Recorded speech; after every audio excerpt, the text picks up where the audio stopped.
What's up everyone, welcome back to Switchcraft, and it's a great day to be a gamer. One of the reasons why it's such a great day to be a gamer isn't just because of all the great games out in the last or next 6 months. It's also because of the ever-growing backlog of games from years past. You have instant classics that stand the test of time, like The Legend of Zelda: Ocarina of Time, Super Mario Land, Counter-Strike, Halo, you name it. But there's another category of games. Games that fly under the radar and massively underperform when they release, but years later develop a cult following. Games that people at the time of the release just weren't ready for and didn't appreciate. I don't think there's a better example of this in all of gaming than with Earthbound for Super Nintendo.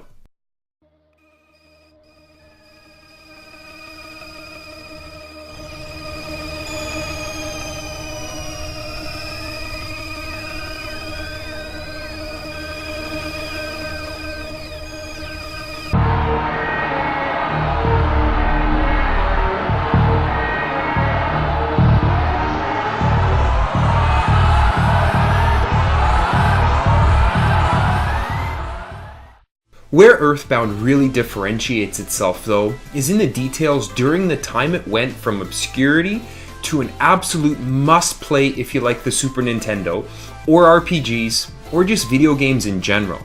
Interestingly enough, besides all the quirky stories we'll touch on today, piracy and ROMs actually played a large part in cementing this game in history. When Earthbound was originally released, no one really knew what to make of it. The two main ways of picking out a new video game back in 1994 were either by the box art or what you read in magazines like Nintendo Power. And as far as box art goes, knowing nothing about the game and stacking it up beside other games on the shelf with box art and name recognition like Super Metroid, Donkey Kong Country, and Star Fox, I can understand why it was overlooked.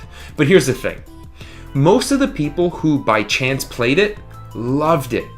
There was no YouTube in 1994, hell, there was barely an internet. There was no going viral, and hidden gems remained just that, hidden. Nintendo Power didn't help things either. In what has to be one of the weirdest advertising campaigns, Nintendo Power really did a number on the game. If you didn't know what it was before reading the spreads and articles, Nintendo Power 70 and 73 didn't help the situation. What was I reading?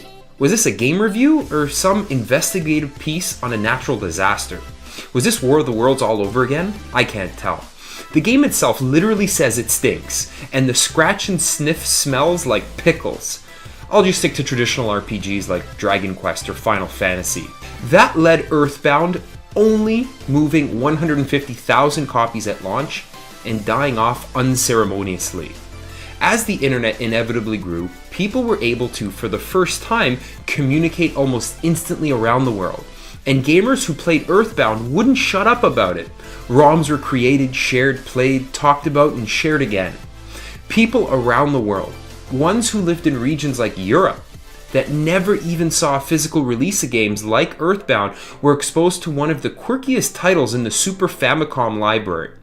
In Europe especially, there were truthfully no legal ways for someone to play Earthbound short of importing a Super Nintendo and then importing a physical copy of the game from North America. ROM sites were under fire as far back as the mid-90s, and I can't imagine what today's gaming landscape would look like if Nintendo took their hardline stance on ROM sites 25 years earlier.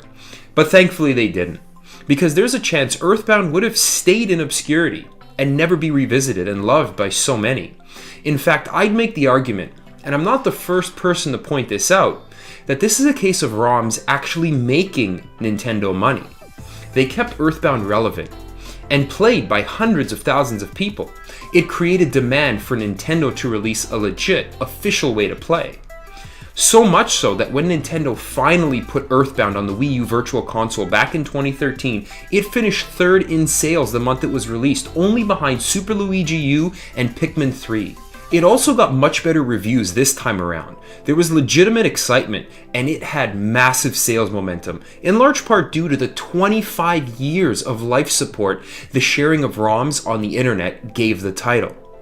This is where I come into the story. I first heard of Earthbound probably in 2015 or 2016, I'm not really sure. I also wasn't really sure what it was or if it was worth my time. I had enough games to play, and I didn't know enough about the title to invest my time into trying it out. Then at the end of 2017 and into 2018, I began taking YouTube a little more seriously. I began taking gaming a little more seriously. I made it my mission to experience the classics for a foundation of video game knowledge that would help round out my opinion of new titles and expose me to new amazing experiences I might not otherwise have had.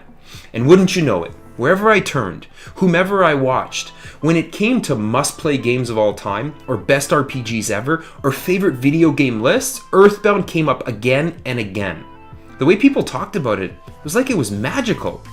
They held it in such high regard that only the most skilled of content creators could even put into words how different and special it was. Yet, in spite of all that, it wasn't until early 2018 that I finally got around to buying it on the 3DS Virtual Console.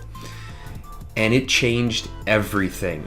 I know it sounds like I'm being overdramatic, but if you've played it, you know why that is.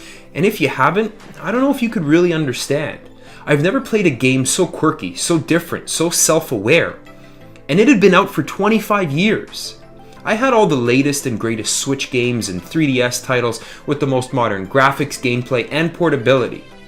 But for those few weeks, almost a year ago to the day, I was transported back in time, enraptured in a unique experience, consumed by the story of Ness, Paula, and Jeff, and couldn't believe what I had been missing out on. I was so smitten at the time that a younger Switchcraft, still experimenting with lighting, editing, sound, and scripting on his brand new YouTube channel, had to talk about this game and do my part, as those who came before me did, to spread the word about one of the newest, yet oldest titles on my favorite games list of all time. So Nintendo, if by some fluke chance you see this, I understand why you don't like ROMs and emulations, but you can't deny that you, and Earthbound especially, are ultimately better off because of them. Thank you for watching. It's a great day to be a gamer. Switchcraft out.